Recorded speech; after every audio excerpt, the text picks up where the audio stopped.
Welcome ਇਨ ਦੀ class.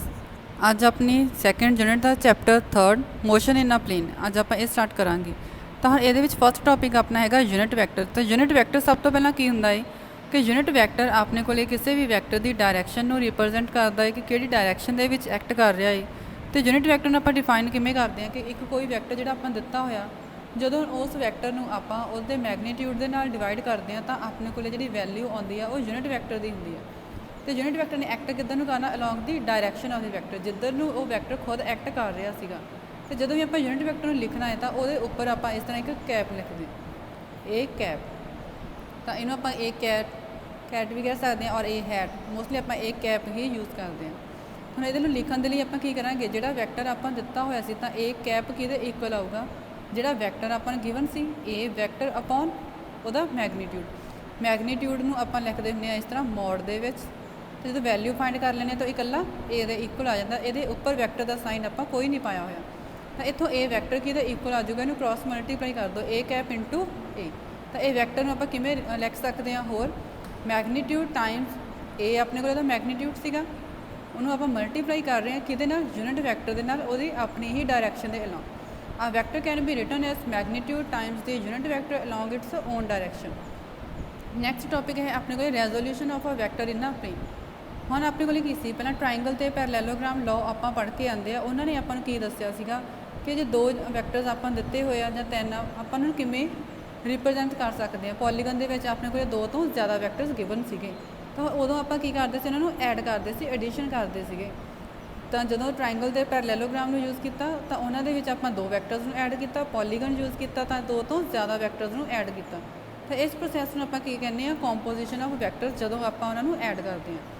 ਹੁਣ resolution ਦਾ ਮਤਲਬ ਆਪਣੇ ਕੋਲ ਕੀ ਆ ਕਿ ਜਦੋਂ ਕੋਈ ਵੀ ਵੈਕਟਰ ਆਪਾਂ ਨੂੰ ਦਿੱਤਾ ਹੋਇਆ ਤਾਂ ਉਹਨੂੰ ਆਪਾਂ 2 ਜਾਂ 2 ਤੋਂ ਜ਼ਿਆਦਾ ਵੈਕਟਰਸ ਦੇ ਵਿੱਚ ਤੋੜ ਕੇ ਲਿਖਣਾ, ਤਾਂ ਉਹ ਆਪਣੇ ਕੋਲ ਸਪਲਿਟਿੰਗ ਹੋ ਜੂਗੀ ਉਸ ਵੈਕਟਰ ਦੀ। ਉਸ ਨੂੰ ਆਪਾਂ ਕੀ ਕਹਾਂਗੇ, ਉਹਦਾ resolution of a vector.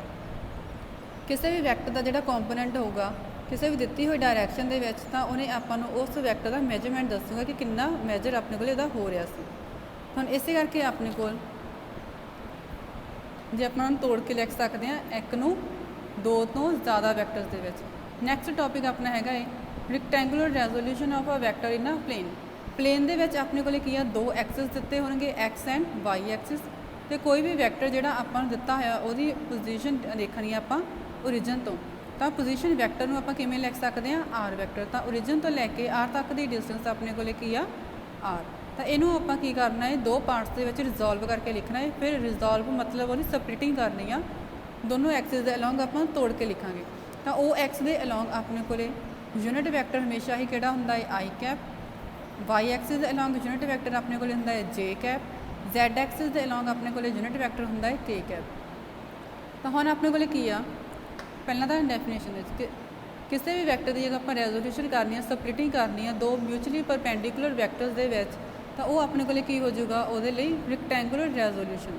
Plain ਹਮੇਸ਼ਾ ਹੀ ਆਪਣੇ ਕੋਲ ਕੀ ਹੁੰਦਾ, 2 ਡਾਇਮੈਂਸ਼ਨਸ ਦੇ ਵਿੱਚ ਹੁੰਦਾ ਹੈ, ਐਕਸ ਵਾਈ ਜਾਂ ਵਾਈ ਜ਼ੈਡ ਜਾਂ ਜ਼ੈਡ ਐਕਸ। ਤਾਂ ਇਹਦੇ ਲਈ ਆਪਾਂ ਕੀ ਸਪੋਜ਼ ਕੀਤਾ ਕਿ ਕੋਈ ਵੀ ਵੈਕਟਰ ਓ ਆਰ ਦਿੱਤਾ ਹੋਇਆ ਸੀਗਾ ਆਪਣੇ ਕੋਲੇ, ਓ ਆਰ ਆਪਣੇ ਕੋਲੇ ਕੀ ਆ, ਆਰ ਦੇ ਇਕੁਅਲ ਪੋਜੀਸ਼ਨ ਵੈਕਟਰ ਆ। ਤਾਂ ਇਹਨੂੰ ਆਪਾਂ 2 ਕੰਪੋਨੈਂਟਸ ਦੇ ਵਿੱਚ ਤੋੜ ਕੇ ਲਿਖਾਂਗੇ। ਤਾਂ 2 ਕੰਪੋਨੈਂਟਸ ਆਪਣੇ ਕੋਲੇ ਕਿਹੜੇ ਆ ਰਹੇ ਨੇ, ਇੱਕ ਐਕਸ ਐਕਸਿਸ ਦੇ ਅਲੋਂਗ ਆ ਅਤੇ ਇੱਕ ਵਾਈ ਐਕਸਿਸ ਦੇ ਅਲੋਂਗ ਆ। ਦੋਨੇ ਹੀ ਇੱਕ ਦੂਜੇ ਦੇ ਪਰਪੈਂਡੀਕੂਲਰ ਨੇ ਅਤੇ ਇਹਨਾਂ ਦੇ ਅਲੋਂਗ ਯੂਨਿਟ ਵੈਕਟਰਸ ਆਈ ਕੈਪ ਅਤੇ ਜੇ ਕੈਪ ਨੇ ਆਪਣੇ ਕੋਲੇ। ਹੁਣ ਆਰ ਪੁਆਇੰਟ ਤੋਂ ਆਪਾਂ ਕੀ ਕਰਨਾ ਹੈ, ਪਰਪੈਂਡੀਕੂਲਰ ਡਰਾ ਕਰਨੀ ਆ। ਇੱਕ ਪਰਪੈਂਡੀਕੂਲਰ ਐਕਸ ਐਕਸਿਸ 'ਤੇ ਆਊਗਾ, ਦੂਜਾ ਪਰਪੈਂਡੀਕੂਲਰ ਵਾਈ ਐਕਸਿਸ 'ਤੇ ਆਊਗਾ। ਤਾਂ ਜਿਹੜਾ ਐਕਸ ਐਕਸਿਸ ਦੇ ਉੱਪਰ ਪਰਪੈਂਡੀਕੂਲਰ ਆ ਰਿਹਾ ਉਹ ਪੀ ਪੁਆਇੰਟ 'ਤੇ ਮੀਟ ਕਰ ਰਿਹਾ, ਅਤੇ ਜਿਹੜਾ ਆਪਾਂ ਵਾਈ ਐਕਸਿਸ 'ਤੇ ਪਰਪੈਂਡੀਕੂਲਰ ਡਰਾ ਕੀਤਾ ਹੈ ਉਹ ਕਿਊ ਪੁਆਇੰਟ ਦੇ ਉੱਪਰ ਜਾ ਕੇ ਮੀਟ ਕਰ ਰਿਹਾ ਹੈ। ਤਾਂ ਹੁਣ ਇੱਥੇ ਆਪਣੇ ਕੋਲ ਇੱਕ ਪੈਰਲੈਲੋਗ੍ਰਾਮ ਬਣ ਰਿਹਾ ਹੈ।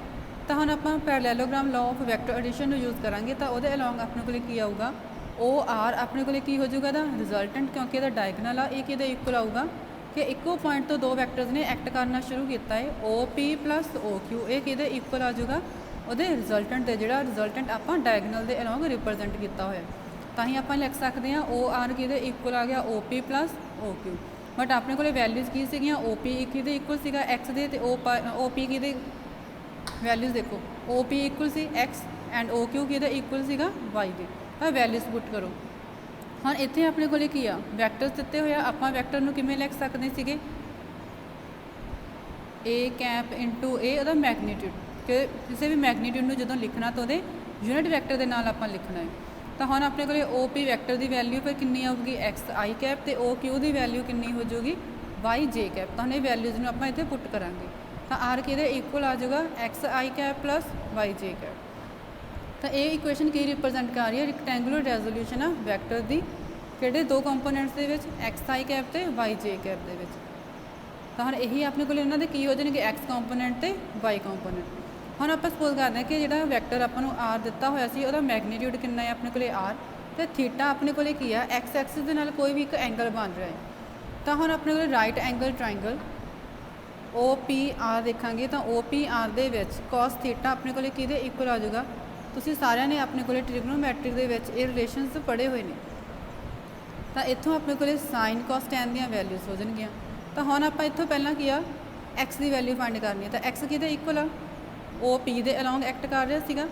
तो ओ पी वैल्यू नोन किहड़ी आपां नूं इहदे विचों ओ आर रिजल्टेंट दी, क्योंकि आपां यही वाली राइट एंगल ट्राइंगल लई सी एक्स अपॉन आर। तो हम आप रिलेशन की बन रहा इहदे विचों ये सारा की बेस ए वाला की हाईपोटेन्यूज, बेस अपॉन हाईपोटेन्यूज किहदे इक्वल हुंदा है कॉस थीटा दे। तो कॉस थीटा किहदे इक्वल आ गया O P upon O R किहदे इक्वल हो गया ओ पी की वैल्यू सीगी एक्स ते ओ आर की वैल्यू सीगी आर। तो इतों एक्स किहदे इक्वल हो जाएगा आर कॉस थीटा। नैक्सट हम आपको वाई की वैल्यू चाहिए आ।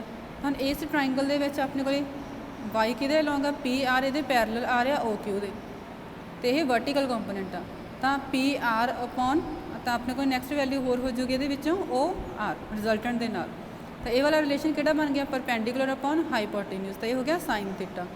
तो साइन थीटा किहदे इक्वल आ गया P R upon O R is equal to Y upon R. तो क्रॉस मल्टीप्लाई कर दो, Y is equal to R sine theta.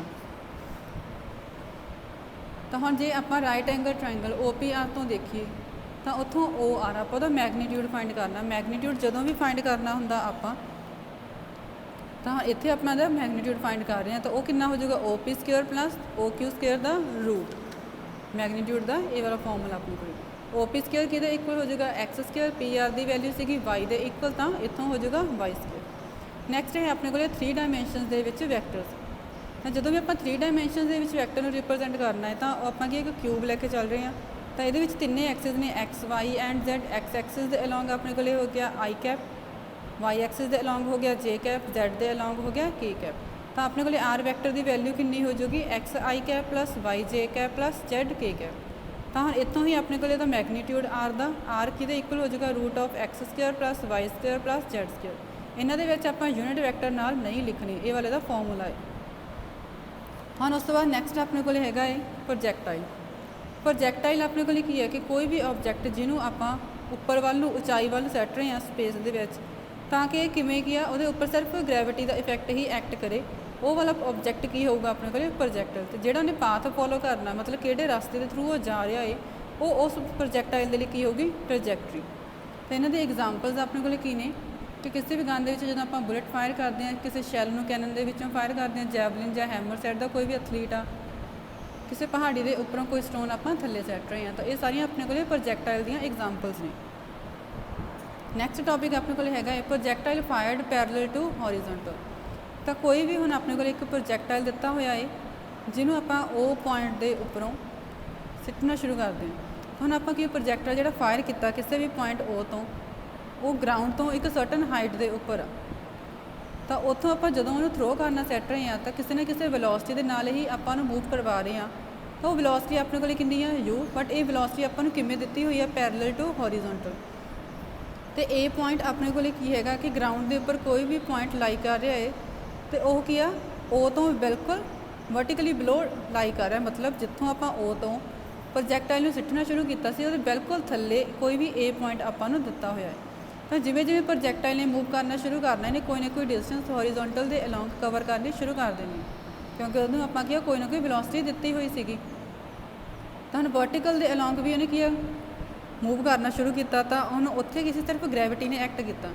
हम आप किसी भी टाइम टी के उपर सपोज करते हैं कि प्रोजैक्टाइल किसी पॉइंट पी के उपर पहुँच जाता है, तो जो पी पॉइंट के उपर पहुँचता है तो हॉरिजोंटल एक्सिस के अलॉन्ग उन्हें कितनी डिस्टेंस कवर कर ली एक्स, तो वर्टिकली के अलॉन्ग वाई एक्सिस अलॉन्ग कितनी डिस्टेंस कवर की उन्हें वाई। तो हम आप मोशन देखा हॉरिजोंटल के अलॉन्ग कि हम जो आप कोई भी फ्रिक्शन कंसिडर नहीं कर रहे ਤਾਂ ਜਿਹੜੀ ਵੈਲੋਸਿਟੀ ਹੋਊਗੀ ਪ੍ਰੋਜੈਕਟਾਈਲ ਦੀ ਹੌਰੀਜ਼ੌਂਟਲ ਦੇ ਅਲੋਂਗ ਉਹ ਕੀ ਆ ਕੌਨਸਟੈਂਟ ਹੋ ਜੂਗੀ। ਤੇ ਇਸੇ ਕਰਕੇ ਇਨੀਸ਼ੀਅਲ ਵੈਲੋਸਿਟੀ ਕਿਉਂਕਿ ਆਪਾਂ ਉਹਨੂੰ ਪੈਰਲਲ ਟੂ ਹੌਰੀਜ਼ੌਂਟਲ ਸਿੱਟਣਾ ਸ਼ੁਰੂ ਕੀਤਾ ਸੀਗਾ ਤਾਂ ਉਹਨੇ ਕਿੰਨੀ ਵੈਲੋਸਿਟੀ ਐਕਵਾਇਰ ਕੀਤੀ ਆ u।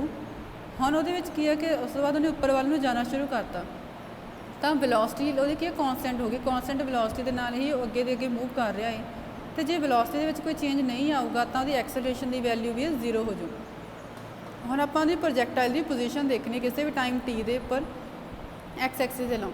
ਹੁਣ ਆਪਾਂ ਇਕੁਏਸ਼ਨ ਆਫ ਮੋਸ਼ਨ ਪੜ੍ਹੀ ਆ s = ut + half at²।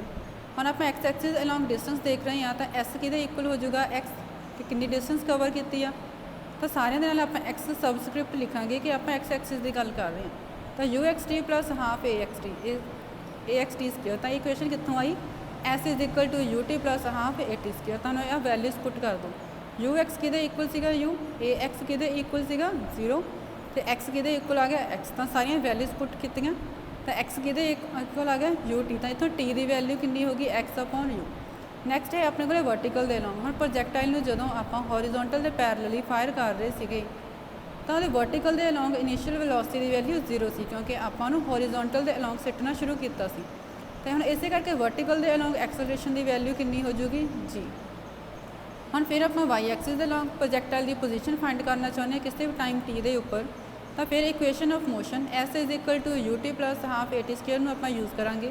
Distance ਉਹਨੇ ਕਿੰਨੀ ਕਵਰ ਕੀਤੀ ਆ y, y ਦੀ ਵੈਲਿਊ ਕਿੰਨੀ ਸੀਗੀ 0, ਐਕਸਲਰੇਸ਼ਨ ਦੀ ਵੈਲਿਊ ਕਿੰਨੀ ਹੋ ਜੂਗੀ g। ਤਾਂ y ਕਿਹਦਾ ਇਕੁਅਲ ਹੋ ਗਿਆ 0 × t + ਹਾਫ gt²। ਤਾਂ y ਦੀ ਇਕੁਏਸ਼ਨ ਹੋ ਗਈ ਹਾਫ gt² ਦੇ ਇਕੁਅਲ। ਹੁਣ ਬਟ ਆਪਣੇ ਕੋਲ t ਦੀ ਵੈਲਿਊ ਸੀਗੀ x/u ਤਾਂ x/u ਆਪਾਂ ਪੁੱਟ ਕੀਤਾ ਤਾਂ ਰਿਜ਼ਲਟ ਕੀ ਆ ਗਿਆ gx²/2u²। ਤੇ ਇਹ ਵਾਲੀ ਇਕੁਏਸ਼ਨ ਬਣਦੀ ਆਪਣੇ ਕੋਲ ਪੈਰਾਬੋਲਾ ਦੀ।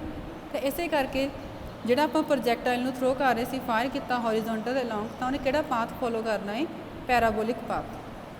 Thank you.